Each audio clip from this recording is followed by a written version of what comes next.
সমাগত বিদ্যাৰ অধিষ্ঠাত্ৰী দেৱী সৰস্বতী পূজা বাগদেৱীৰ বন্দনাৰে মুখৰিত হ'ব বিদ্যালয় মহাবিদ্যালয়সমূহ। সৰস্বতী প্ৰতিমা নিৰ্মাণত ব্যস্ত গহপুৰৰ মৃত শিল্পসকল। গহপুৰ নগৰস্থিত মা কালী শিল্পালয়ত ৬০ প্ৰতিমা নিৰ্মাণ কৰিছে শিল্পীসকলে।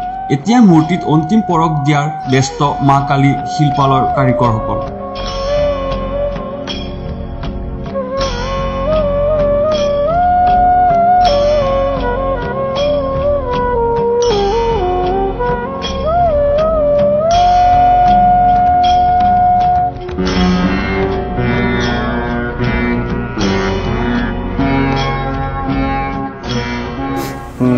আমাৰ প্ৰায় ৫০-৬০ ভাগ প্ৰতিমা আছে, অৰ্ডাৰ হৈ আছে, আগতীয়াকৈ অৰ্ডাৰ হৈছে। এইবাৰ প্ৰায় 60% মান অৰ্ডাৰ হৈছে, বাকীখিনি অৰ্ডাৰ হ'বলৈ আছে।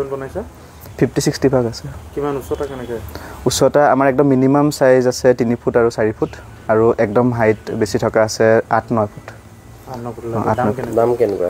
দাম অকণমান বৃদ্ধি কৰিব লগা হয় চব বছৰে, যিহেতু মূল্য বৃদ্ধি হৈ আছে প্ৰত্যেক বছৰ। ২০০০ৰ পৰা ষ্টাৰ্ট আছে, ১৮০০-২০০০ৰ পৰা।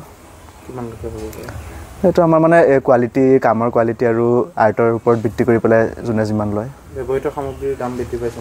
ব্যৱহৃত সামগ্ৰীৰ দাম যোৱা বছৰৰ পৰা এইবছৰ বাঢ়িছে, যথেষ্টখিনি বাঢ়িছে। দাম বাঢ়িব? কাপোৰ কানিৰ পৰা আদি কৰি চুলি আৰু যি আমাৰ ৰং পেইণ্ট কাৰিকৰৰ দাম হ'ল, বাকী চব বস্তুৱে বাঢ়িছে। মানে আমাৰ গহপুৰ, গোটেই গহপুৰতে আছে, স্কুল কলেজৰ পৰা আদি কৰি কমিটি আৰু পাৰ্চনেল পূজাৰো আছে গহপুৰৰ, আৰু এইফালে ইটানগৰত আছে, ইটানগৰ, গংগা, গহপুৰ। কিমান লাগি আছে? কেইজন? আমাৰ 4-5জন লাগি আছে, 4-5জন মান কাৰিকৰ আছে। কি কাম চলি আছে বৰ্তমান? মা সৰস্বতী পূজাৰ সৰস্বতীৰ প্ৰতিমাৰ কাম চলি আছে, আৰু লক্ষী পূজাৰ লক্ষী 2025ৰ, আৰু দুৰ্গা প্ৰতিমাও চলি আছে কাম।